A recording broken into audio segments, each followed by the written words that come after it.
Aloha mai kākou, good afternoon. Welcome to episode number 4 of E Ola Mau. We will be starting in just a few minutes. We'll be introducing our panelists. In the meanwhile, we're going to take a few minutes to let some more folks into the room and get ready for the next hour report to the community, episode 4 of E Ola Mau. Mahalo for your patience. Meanwhile, in the chat or in the comment section, if you want to let us know where you're viewing from or where you're calling in from, we'd love to know. We'd love to know where you're coming from. Let us know. We'll be starting the program in just a couple of minutes.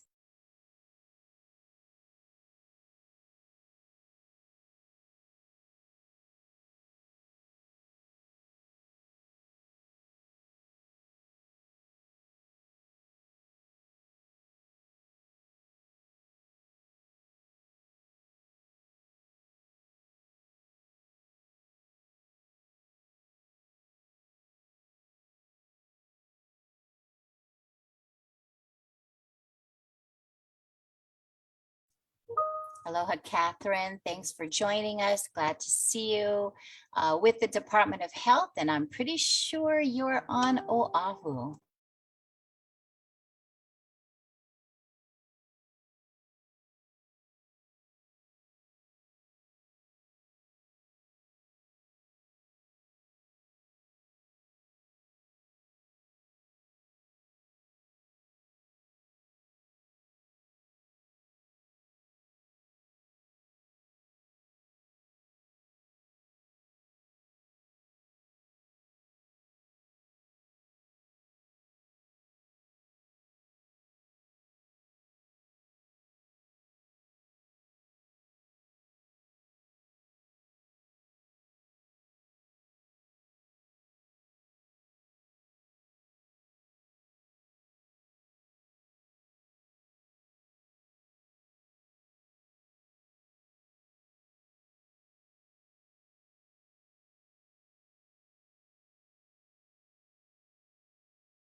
Aloha mai kākou, and welcome this afternoon to the E Ola Mau Report to the Community series. This is episode number 4, being brought to you by Ola Lōkahi, the Hawaiian Health Board. My name is Kim Ku'ule Burney, and I love the next 2 panelists that we will be bringing up today. So let me present a few of the housekeeping information that we need to have. This webinar is being recorded for later review, and it's being live streamed on Facebook on by Ola Lōkahi and several other of our cross-posting partners as well. We welcome your questions. Following the presentation by Drs. Haynes and Kamaka, we will be answering your questions. You can put them in the Q&A panel below, or in the, if you're viewing on Facebook, you can put your questions in the comments section. An evaluation will be sent to you automatically at the close of the webinar, and then again tomorrow. And we're hoping that you will complete that evaluation, because it helps us bring you the appropriate programming. So mahalo nui for all of that. So what do we have today? Episode 4. This is the 4th Wednesday in a row that we bring you the update of E Ola Mau. E Ola Mau. If you recall, 1985, E Ola Mau was the landmark Hawaiian health needs assessment, which provided the data and information that was needed to make the case to address disparities, health disparities among Native Hawaiians through legislation and allocation of resources. Hawaiian health status has been updated many times since 1985 by many different entities, not just Ola Lōkahi. And our most recent comprehensive assessment, E Ola Mau, came out just before the pandemic. So while the findings are somewhat recent, the environment has shifted. This report to the community series shares the findings and recommendations for each of the chapters and allows the presenting authors to reflect on what might have changed in the past 2 years. Episode 4 highlights medical health and chronic conditions among Native Hawaiians. And our two presenters are Dr. Martina Lealoha Kamaka and Dr. Heather Haynes. And we are doing our best to bring Dr. Haynes into the room, so bear with us just a moment. Dr. Haynes, we know she's standing by and we're just trying to get her into the right link, into the right room. Meanwhile, let's start with the bios. Dr. Martina Lealoha Kamaka is a Native Hawaiian family physician and associate professor in the Department of Native Hawaiian Health at the University of Hawaii at Manoa John A. Burns School of Medicine. She graduated from the Kamehameha Schools, the University of Notre Dame, and JABSOM, and completed her family practice residency in Lancaster, Pennsylvania. She serves as vice chair of the National Council of Asian Pacific Islander Physicians, as well as the founder and board member of Ahahui o Nakauka, the Association of Native Hawaiian Physicians, and the Pacific Region Indigenous Doctors Congress. Dr. Heather Haynes was born and raised in upcountry Maui. She attended UC Santa Barbara, Georgetown University, where she completed her medical degree, and she got a master's in public health from the University of Hawaii at Manoa. When she returned home to Maui in 1999, she has been practicing general internal medicine with Hui no Keʻolapono since 2007. Dr. Haynes currently serves as the medical director for Hui no Keʻolapono, Hale Makua Health Services, and University of Hawaii Maui campus. I believe Dr. Haynes has joined us. So to both of you, Dr. Kamaka and Dr. Haynes, aloha and welcome.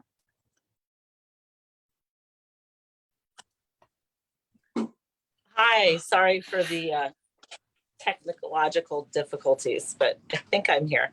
Nobody knew a thing. Nobody knew a thing. We're happy to see you. And there's Dr. Kamaka. Well, very good. You haven't missed anything except your own introduction and bios. So I will turn this slide deck over to you. Welcome. And thank you so much for joining us today. Mahalo nui, Kim. And thank you for our introductions.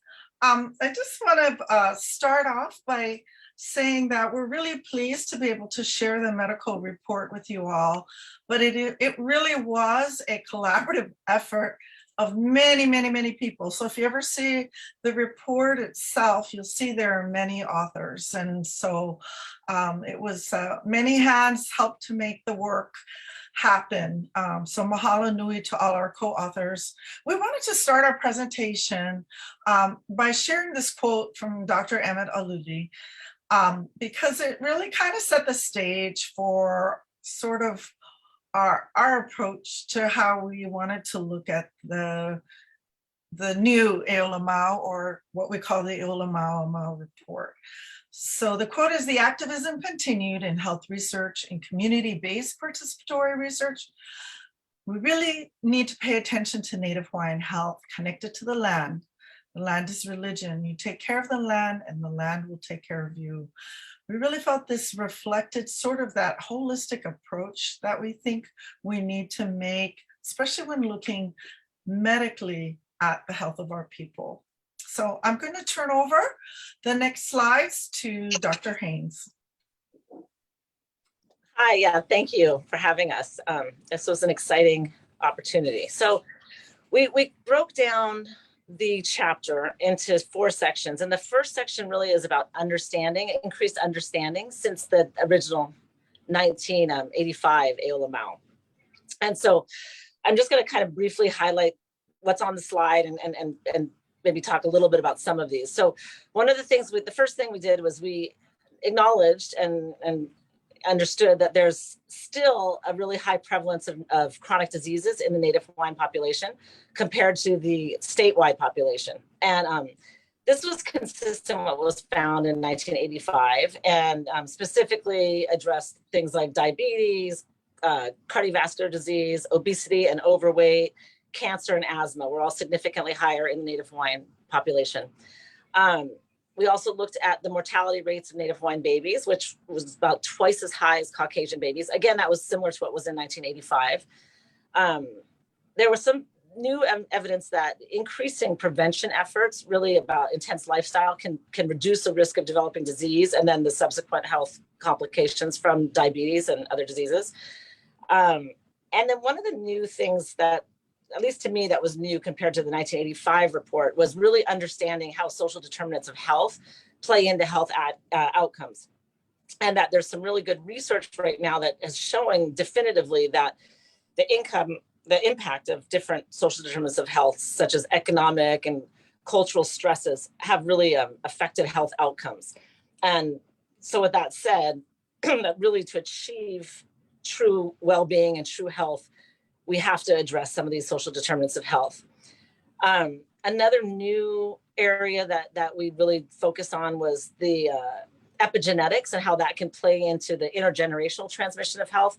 And again, because of understanding epigenetics, we can then maybe change some of the environment and change some of the health outcomes, and with the goal of improving overall health in the Native Hawaiian population. I think we can move to the next slide. You, Martina, I think you have control of that. I don't. Thank you.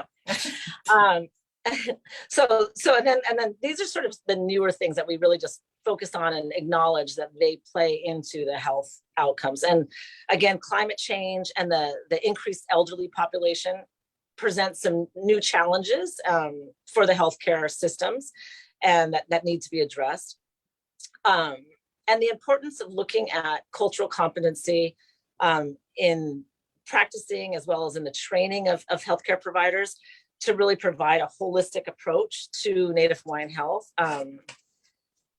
And then acknowledging the importance of the land-based and plant and place-based care moving forward to improve the Native Hawaiian health. And the last thing we sort of talked about was this triple aim approach, and really is looking at how to change the systems, and meaning that the different silos that we practice medicine in and Western medicine need to be broken down so that the different agencies and different organizations can all increase their communication, increase collaboration, and really work together into an ultimate unified goal. And with that, hoping to improve the patient's experience, improve their health, and to reduce costs. So those are some of the things that we wanted to touch on as a newer understanding and an increased, I guess, increased understanding for where we move forward and how we can improve things in the future.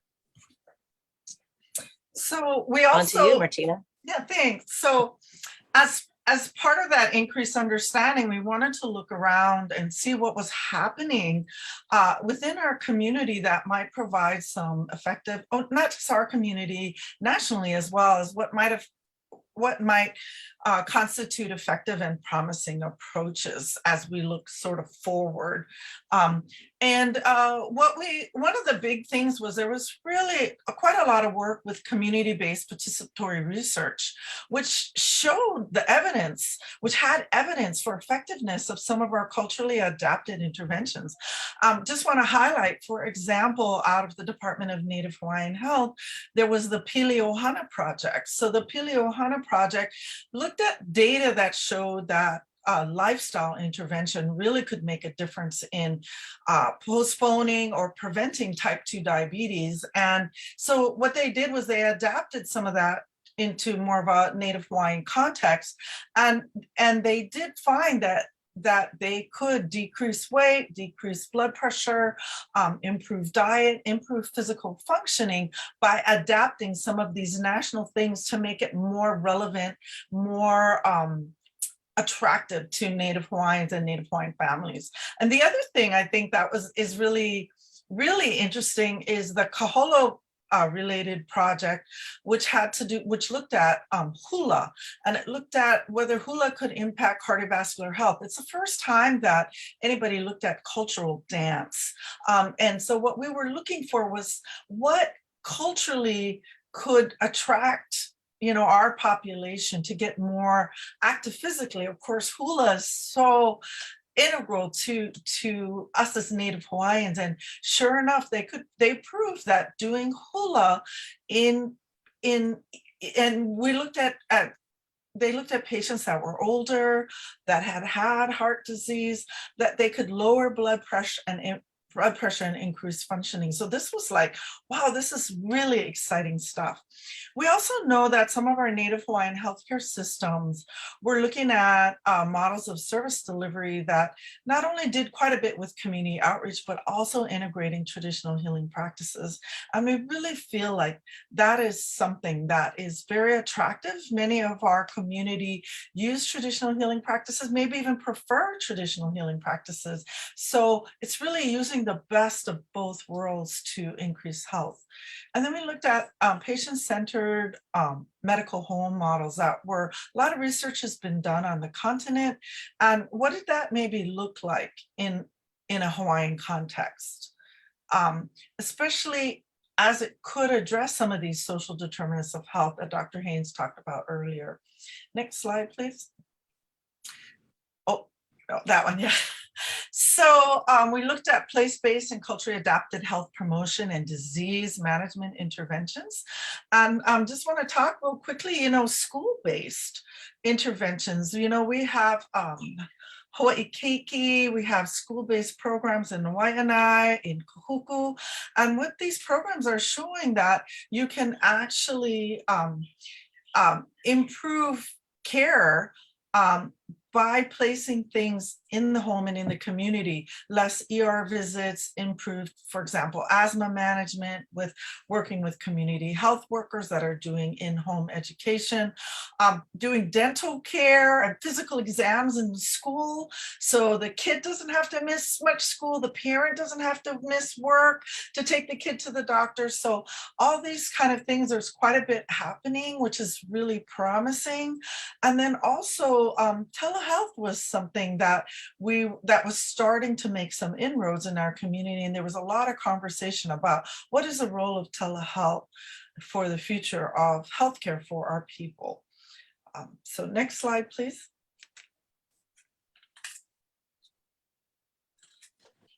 So then we started looking at some of the gaps, and the gaps seem to be pretty consistent across all the areas that, with E Ola Mau, with the dental, with behavioral health. And so we'll kind of just touch on the areas. As far as the systems, there seemed to be the gap, like we spoke about earlier, about everybody working in their silos, and lack of coordination and some duplication of care. So we wanted to address that as one of the gaps that needed to be looked at. Then with the data and research, the importance of desegregating the data and looking at specifically Native Hawaiian data rather than lumping data together with, the Asian data, the Pacific Islanders. We really felt like there was a lot of disaggregation that needed to happen so that we could really know what the true problems are and then focus our attention on fixing those. And as the slide says, specifically, we wanted to look at all diseases. We wanted to look at Native Hawaiians that are living on the continent, and we wanted to look at Native Hawaiians who are not getting medical care, because it seemed that a lot of the information we have is skewed towards people who are already getting medical care. So we just needed more data. Along with the research gap and the data gap, we felt that it was important to address a Native Hawaiian IRB so that we can specifically address the concerns and the welfare of Native Hawaiians who will be potentially subjects to some of these research projects. So that felt like a gap that needed to be addressed. Next slide, please. And then there's always the issue with access to care, the availability and the accessibility of care, affordability of care. I think that's a pretty consistent gap that spans more than just Native Hawaiian health.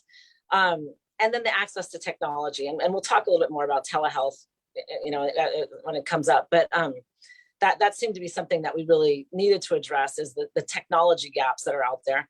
And finally, the issue of the stressors and the social determinants of health, with both economic and cultural stressors, and how they're really impacting our population, and how they have to be addressed really to attain true health in the future and wellness.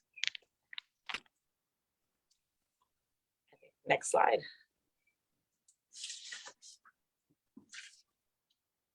I think we can move on to the next slide. Okay, so with that said, we looked at the increased understandings, we looked at some positive things that were coming out, and then we identified the gaps. And then we looked at some recommendations. And I think that's really where we wanted to spend some time today talking about, because that's obviously where we want to move forward, and that's where we're going to make some differences.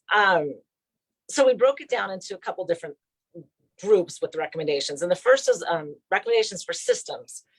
And we acknowledge that the current system is broken and it's actually failing Native Hawaiians. So the whole system needs to be looked at. Our recommendation really was, and this sounds a little repetitive, but it's to go back to this idea of breaking down these silos, breaking down all of the different individual components of medicine and healthcare, and trying to coordinate those. And basically we want to coordinate the resources, because we know that resources are limited, and we want to really avoid duplication of efforts, because when you have limited resources, what a waste to duplicate them at any point. We want to collaborate all the resources and work together, and then obviously focus the resources on the gaps that we identify. So it really came down to an idea of a collaborative system moving forward rather than this individualized silo system.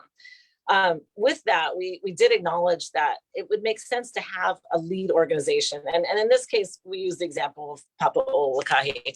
And that organization is going to be important to bring all of these organizations together, to provide support for the organizations, to educate each other on what's going on and what everybody can do, so we can get to the common goal without duplicating services. Also, they would guide funding and identify the needs and put the funding towards those needs, and just improve the communication. So in the idea that we want to really find a system that's coordinated, we do identify that a lead organization should be at the helm, really dictating this coordination. And that was basically our recommendation for the systems. I think next slide. Then we had recommendations in the area of research. And number one, data drives policy, drives funding. So data is critical. So we wanted to ensure that we had accurate data that was available, so we could really assess our health risks, our health status, and our outcomes. Are we making a difference? Where can we target these monies and efforts?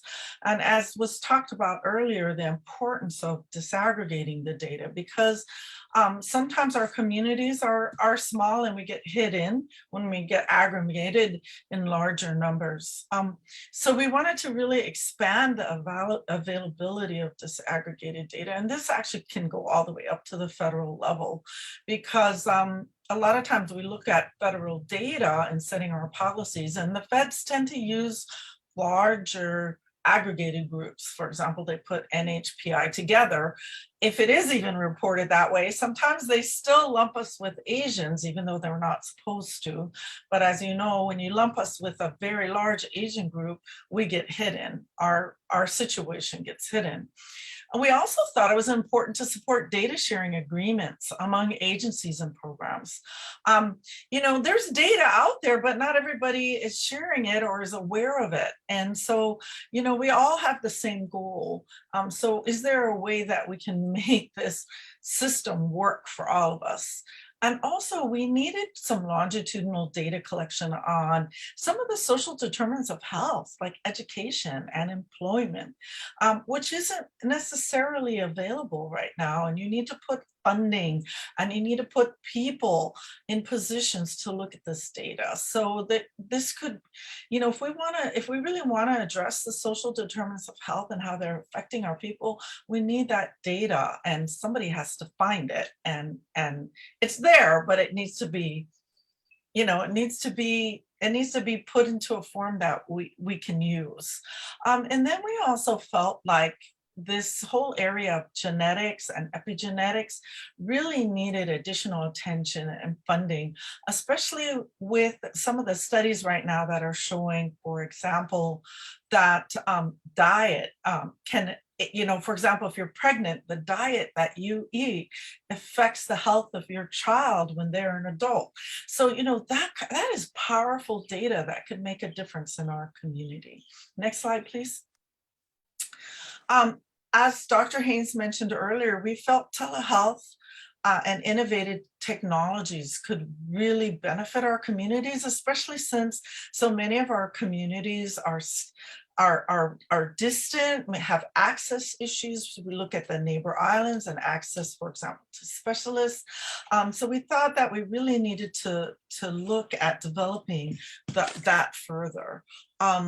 And have a better understanding of how to use it effectively and efficiently.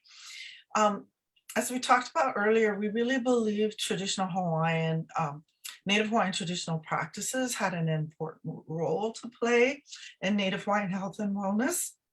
And so, excuse me, and so we wanted to make sure that there was a place for that in this new vision of what we had for Native Hawaiian health.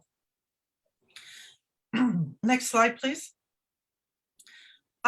Prevention programs, particularly prevention programs aimed at youth and younger adults. If we want to make a difference at long-term chronic care, chronic health, we really have to make changes earlier. By the time you have your diabetes, by the time you have your first heart attack, it's not too late, but we're already fighting against the damage that's been done. We really need to prevent it from happening in the first place. And that's going to happen many, many decades prior to your first heart attack or your diagnosis of diabetes. And then also there's this increasing recognition that some of these diseases are impacting our young people. Obesity and diabetes is now showing up in our youth. So yes, we need to target programs at our youth. And then we really felt that we needed to increase resources to develop and support culturally adapted programs and a primary care system. We have data now, we have research projects that show the value of some of these culturally adapted programs. We need to incorporate them now into our primary care, into what would be a future primary care system for our people.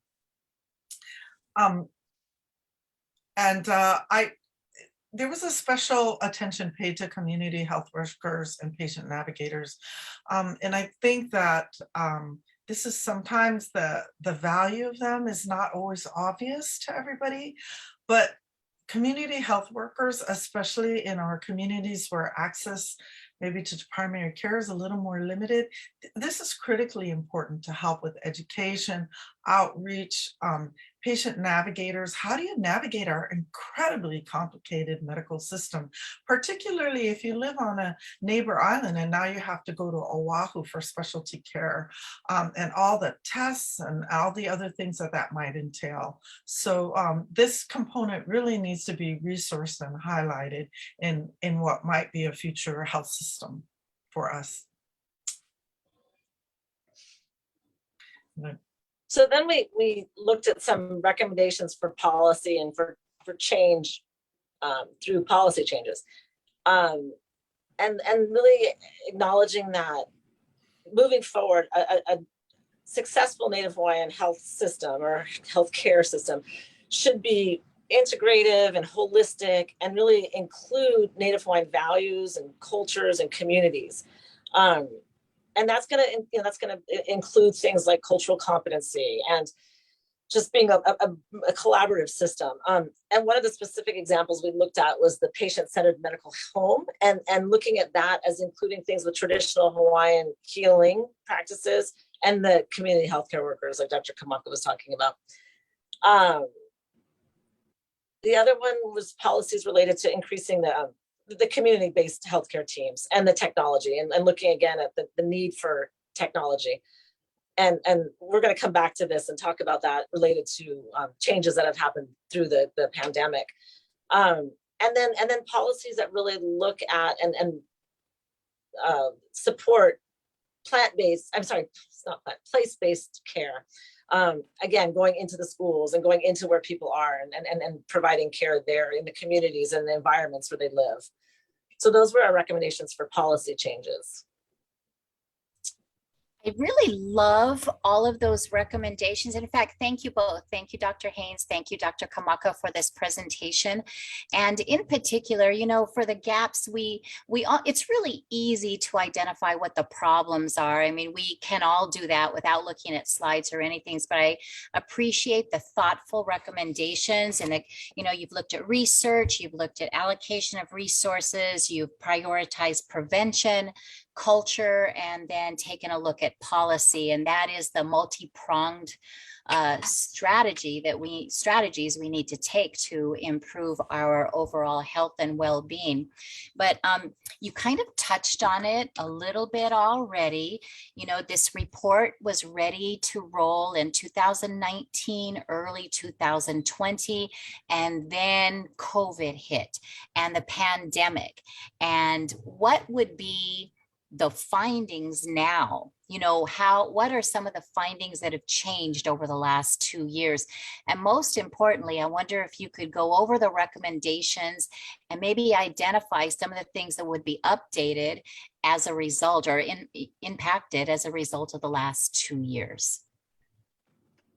Yeah, sure. It was, when Dr. Kamaka and I were talking about this, it was interesting to look at it, you know, with the pandemic in the a different lens, right? So much has happened in 2 years. It completely shifted things for all of us. Yeah, things have happened, but we came back. So when we looked at the system recommendations, and as far as, you know, the coordinated approach, we didn't think that changed much with the pandemic. That recommendation still stands, and it didn't really. I don't know that the pandemic did much to change. Bottom line is, we thought that one still was pertinent and was probably the most important for the overall system. And then I think, Dr. Kamaka, you're going to talk about some of the changes of the research. If we could have the next slide, please. So I think one of the things, the silver lining in the pandemic, was the disaggregation of our data. It really took, I think, COVID to uncover how health disparities impact communities that may be a little more hidden on the national level. So we didn't even know when COVID first hit that NHPI were being hit hard. It took the state of Washington to actually uncover that actually first said, hey, there's something going on in the NHPI community. And then all of a sudden, the rest of us within that community were like, whoa, what's happening in our own communities? This resulted in pressure, for example, or I shouldn't say pressure, but a collaborative working relationship with the Department of Health to say, hey, is this happening in Hawaii as well? Because at that point, we were being aggregated a lot of times nationally with Asians, and it didn't look like there was anything going on. So Hawaii actually disaggregated our data, and sure enough, NHPI were being disproportionately impacted by COVID. And Hawaii went a step further at our request by working with our communities and disaggregated Native Hawaiian and Pacific Islander. And that's where we saw the Pacific Islanders were the ones that were really being adversely impacted by COVID. What did that allow us to do? By having that information, it allowed us to tailor education, community, testing, vaccination, all kinds of outreach to the PI community. What did that mean? We had to have community health workers. We had to have translated materials. That community would have been totally overlooked and not paid attention to if we didn't have this data. That is an example of the power of data. And this also showed how important this was nationally, because it was when the states actually, and unfortunately not all the states, I would say less than half the states actually produce NHPI data on COVID. But when they did, for example, in January of 2021, 25 states showed NHPI COVID data. Of them, 21 states, the case rates in Native Hawaiian Pacific Islanders was the highest out of all of the racial groups. I mean, that's an eye opener. So what COVID did is it made us visible, not only nationally, but it also in Hawaii made our PI population much more visible. So that's that's the positive that came out of, and we're not going backwards anymore. We know how valuable it is. It drove money, it drove policy, it drove grants, and we aren't going backwards anymore. It's like, now we want this. We want this for everything. We want this for all of our health stats. We want this for our social determinants of health. So that's the silver lining. And I think it did, there are, I think the other recommendations that we have, such as data sharing, it just solidified the importance of that. We learned a lot from COVID. We learned a lot about the impacts on our communities. We also learned that the social determinants of health are critically important to making our communities at risk when we don't have equity in the social determinants of health.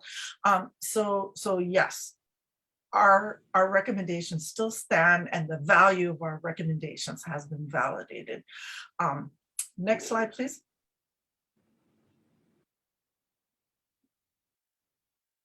Okay, telehealth, and I'm going to ask Dr. Haynes to come in on this, but COVID forced us to do telehealth. Here we were recommending, let's look at the possibility of using telehealth in our communities, and all of a sudden COVID forced us to do it. What did it show us? It showed us we can do telehealth. That means that we can reach out to our communities that aren't as accessible. It can be done, but there are some issues around telehealth. And Dr. Haynes and I talked about that previously. Dr. Haynes, you want to talk about a little bit about some of what you found as far as telehealth and healthcare?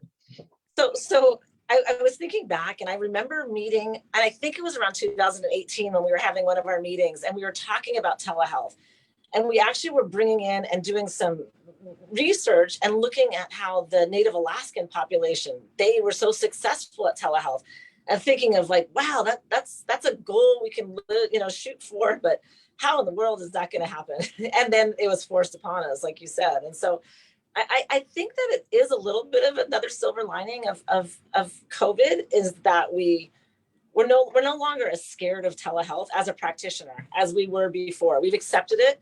We acknowledge that it does work, but it definitely brought about limitations. And for my practice, I found that the limitations of technology were incredible especially with the Kapuna generation. And that still, when I do telehealth, a lot of times it's on the phone. So it again validated our recommendation, and gave us kind of proof of why we really need to, why we have to put in some resources and some funding for telehealth solutions, because it does work, but it has to be technologically accessible to work. And that's been the biggest limitation I've seen. I think it is, because of the limitations, it definitely increases the disparities and the inequities in access to it. And we don't know this yet, it's not fact yet, but it's intuitive that if you have a limitation to your accessibility, or you have this inequality with accessibility, that there are going to be downstream health outcomes that are going to suffer because of that. So I would hope we don't have to wait till we can prove that point, 5, 10 years down the road, and that we can accept it, and we can all accept that there needs to be some energy and support for improving telehealth and technology accessibility moving forward. Okay. Is that what you wanted? Yes. Yeah, perfect. Thanks. Next slide, please. So the other recommendations on that slide, we still stand behind. I don't think anything has changed there. Allocate resources for prevention programs. I think COVID really shone a light on this as well, because there was a huge effort put into education about COVID, how to prevent it, how to keep our communities safe. The community really came together. There's some wonderful webinars done, some beautiful PSAs of different aspects of our community, talking about how to keep us safe, how to prevent this from devastating our communities. And the other thing is the efforts that went out into getting vaccines and testing into our community. So you didn't have to drive into Honolulu and get in a long line at Blaisdell or whatever. We actually brought it to your neighborhood school, we brought it to your grocery stores. I mean, and I think it proved to be very effective, and the community really appreciated it. So those kind of lessons we can put toward, we can do prevention programs. We just need to allocate resources. So we stand by the value of allocating resources to that for prevention, but also toward targeting youth based on what I had said earlier. And you know, the value of community health workers was incredible in this COVID outbreak. Again, validating our recommendation. Without them, I don't think we could have made the inroads that we did, particularly in our Pacific Islander. For example, our Pacific Islander population was really due to the efforts of their community health workers and this targeted educational campaign in language and galvanizing the community that really helped to make a huge decrease in their case rates, and actually increases in their vaccination, some really encouraging increases in their vaccination rates. So again, validating our recommendations, and COVID really illustrated how this can work. Next slide, please.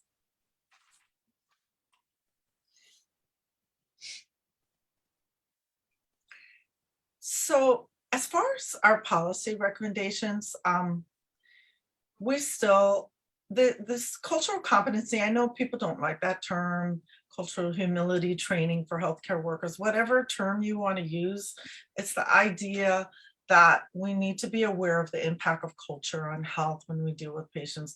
That hasn't changed. And in fact, it's more important, because if you think about COVID, we found out that culturally there were some ways that were more acceptable to reach out to certain communities. I'd like to use, for example, our Pacific Islander population, by incorporating the churches. For example, we were able to make some inroads there. So it's like being aware of the cultural values and the way to reach out. I think community messages that had to do with people that were respected in our communities, and these weren't necessarily the physicians, these were other kind of leaders in our communities, looking at them. So I think being aware of values, emphasizing the values, taking care of our kupuna, protecting our kupuna, protecting our ohana, these are all really important lessons that our healthcare providers need to know and be aware of. So we stand by those recommendations. I also think that I wouldn't make any other changes in our recommendations. Dr. Haynes, you want to add anything to this? No, I think that they're all still relevant and still important. I think your assessment on the recommendations are right on target. And I think that one of the other promising approaches that arose is the fact that because we were all unsure of what was the situation happening in Hawaiian and Pacific Island communities, that we came together. And probably one of the best outcomes is how we've developed the coalition. So yes, we welcome your questions, and we already have several of them. So I'm going to go back a little bit. Annette asked us a question: are these slides going to be available? And the recording is going to be available. The slides can be available, but in the link in the chat box, we put in a link to the summary of recommendations and a link to the compendium of executive summaries. And that second one in particular has even more information than what was presented here. So you'll get to see a little bit more from the actual E Ola Mau medical report, as well as the other reports. So Annette, you've got lots of access to the information that is being shared here and more. Then there's our friend Kaohe from Hawaii Island, who has lots of questions for us. So Kaohe, let's go through this. First of all, one of the later ones is, can you define the functions of the CHWs and patient navigators? And perhaps our medical directors can, but that might be a question that's better directed to those who actually work with the community health workers. So if Napua is listening in here, or if Atalina is listening in here, I would invite them to put a definition of CHWs or patient navigators in the chat. One of the more an earlier question from our friend Kaohe on Hawaii Island, is there more info about the patient-centered medical home model? And I know that several of our FQHCs here in Hawaii embrace that patient-centered medical home. Can either of you, Dr. Haynes or Dr. Kamaka, talk a little bit about that model? Yeah, will they have access to the actual chapter, the medical care chapter in the E Ola Mau? Because what we did in the chapter is we actually looked at some national models and recommendations, and those are all they're all references that are listed and accessible if you want to do more research on that. Most of that data actually came from some national models that had outcomes data. What we don't have here in Hawaii is a lot of outcomes data on a Hawaii-based model. That's why we looked at things that sort of might follow that, so or were related to that. So we looked at like some of the school-based stuff, which isn't really a medical, it's sort of a school-based medical home, but even in that sort of a limited type of a medical home, there's some data that shows decreased ER visits and things like that. But that's all referenced in the chapter, which might be helpful if they can access that. That's an excellent point. And for those that want access to the PowerPoint or want access to the full report, it's a bigger report, so we don't have a direct link at this time. But if you'll let us know in the chat box or in the comment section, Tertia is also on the bottom line here. And Tertia is kind of like the kahu of the E Ola Mau report, and she can send it to you via email. Just let us know that you want it. Okay, appreciate that. Can I just talk real quickly? I think one of the models that we looked at, which I do want to talk about, I neglected to talk about earlier, was a NUCA model out of Alaska. So the Alaska Natives decided that the current IHS system wasn't working for them, and they wanted to do their own model. And it's a very holistic model. It really looks at not only behavioral, emotional needs, physical needs, but also spiritual needs and wellness needs. And they incorporate traditional healing practices into their model. So their model, what they've shown in their model is that I think over 95% of their catchment area, which is quite huge, have primary care physicians. They can have 93% have access to same day care. They have decreased ER use. They have decreased specialty clinic use.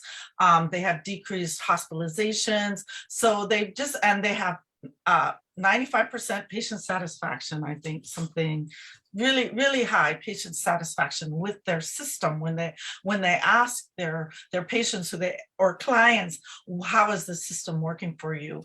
And that's kind of a model that I think we could look at as what we could incorporate aspects in Native Hawaiian patient care centered medical home.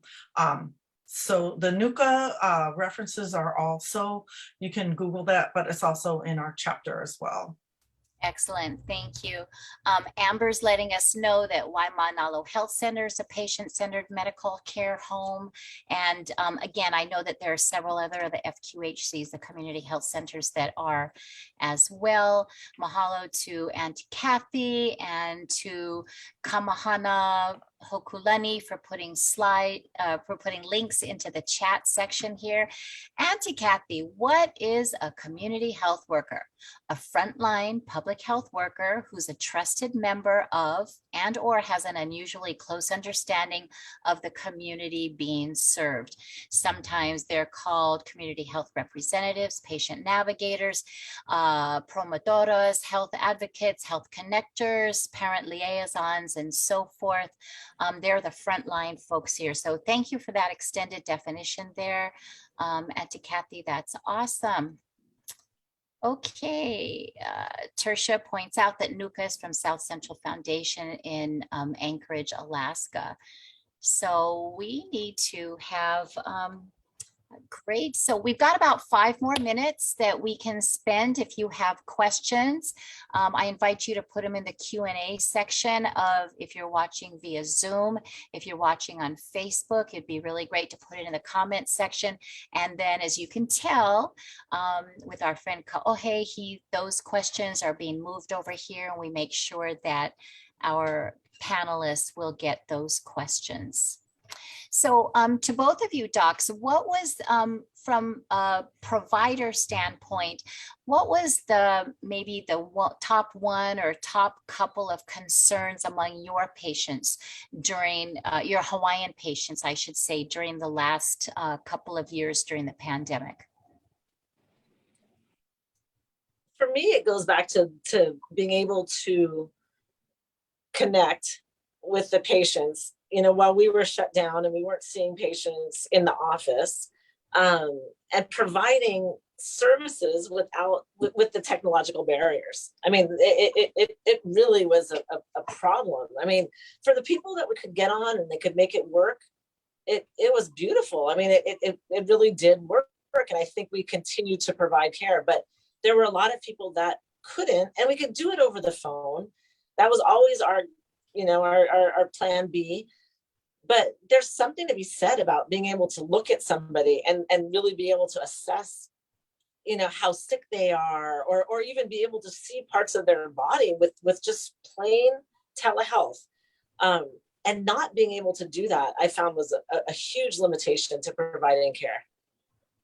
Yeah. I have an elderly father, and the same thing. I had to hook up all of the 2 different applications in order for him to engage in telehealth. The big plus, he didn't have to drive, he didn't have to park, he didn't have to, it's different on Maui, but over here he didn't have to walk the long distance to see the doctor from the parking lot. And on the other side, it takes a second person so that you can hold the camera, watch him walk, kind of see what the circumstances are with the patient. And I don't know if he could do that on his own. It takes a second person with some of the elderly folks. So appreciated. There are both pluses and minuses, aren't there? I just wanted to add real quickly with the telehealth that it's not just the camera and being able to see, but there's also, how are you being able to track weight? If you've got someone with congestive heart failure, you want to be tracking their weight closely. How are you tracking their blood sugar? How are you tracking their oxygenation, their blood pressure? So that's the other thing with doing telehealth when we talk about resources. It's not just, being able to have that connection, which is critically important, but it's also to be able to have the technologies so that you can do some of these things to give the physician information, because they don't have you in the office to stick your finger or put the blood pressure cuff on your arm. So I think those are other considerations that we need to think of as we look at the future of telehealth in our community. Certainly was an issue for me.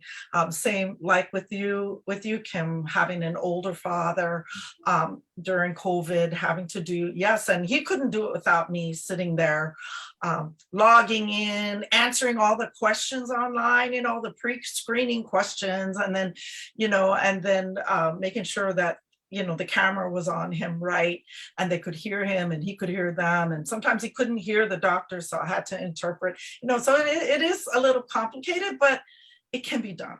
And that's what COVID showed us. It can be done. Absolutely. I really appreciate how the 2 of you talked about research, because in E Ola Mau, we didn't have a separate research category, but of course, in order to uncover all of the findings across all of the reports, all of the topic areas, research was we have to do the research to discover what the status, what health status is. So I appreciate that so many of both your findings, your gaps, as well as your recommendations had to do with research. And of course, I'm a little bit sad about not having a Native Hawaiian IRB, and I'm hoping we can get back to that point a little bit, but it's so key, isn't it, to be able to improve the collection and dissemination of the research that we need in order to to create policy and programs and services and everything else. You know, I just want to add a little bit to that. I think that with the importance of research, COVID really shone a light on the importance of our public health system. And public health is an area that over the last couple of decades, I think, maybe sort of decreased. There was funding decreases. Public health departments were shrinking across the country. And it really, I think, showed us the importance of having a very robust public health system, because a lot of this really important research is coming out of public health. Yes, it's also coming out of our academic institutions like for example, the University of Hawaii, and everybody knows about the NIH and the CDC, but really especially some of that really granular, that more detailed look at your own communities and your small communities that might be overlooked, that really comes out of public health. And so we really need to protect that and in fact increase our funding and focus on public health going into the future. Absolutely. I wonder if we've got just a few more minutes, if I could get some closing thoughts on what putting this report together is, and finally having the opportunity to report back to the community. Can you tell us what is important to each of you for that in this area? I guess for me, it was interesting to go back and reread the chapter because it had been a while and I needed to be familiarized again with it. But how, I guess I was surprised, I'm not surprised, but I like that so many of our original recommendations, and I mean, we all know it took a long time coming to this and a lot of work and a lot of editing, because I myself don't think I wrote things quite as well as they are now on paper, but I think that the relevance that's still there, despite what we've gone through in the last 2 years, was pretty outstanding. I mean, I think that we really, with all of the people that were a part of this process, there was so many thoughtful minds and smart people who got together and really spent time doing this.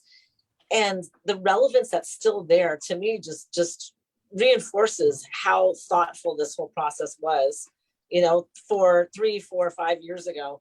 And that a pandemic shifted maybe some of the focus, but the overall recommendations are still stand and are still just as important.